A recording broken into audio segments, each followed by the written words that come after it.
Vaidai, kaip vertini šias rungtynes? Na, šiandien įmušiau įvartį, tai aš asmeniškai vertinu teigiamai. Komanda iškovojo pergalę, tai taip pat labai puikus rezultatas. Pagaliau pavyko pelnyti įvartį? Taip, pavyko. Džiaugiuosi.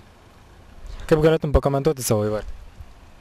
Na, buvo geras perdavimas iš standarto, Mantas pakėlė ir Raskovas numetė galvą ir man pavyko uždaryti.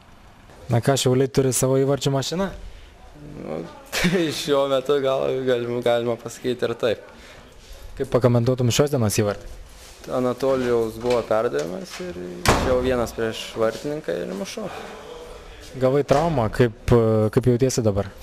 Nu, dar truputį skauda, bet važiuosiu į ligoninę persišviesti ir bus aišku, kas atsitiko. Kaip pats manai, trauma rimta ar ne? Nu, čia buvo anksčiau lūžus per šitą vietą, tai bus matyti, nežinau dabar. O kaip vertini šias rungtynes? Įtemptos varžybos labai, ypač antras kėlinys, bet nugalėjom pelnytai.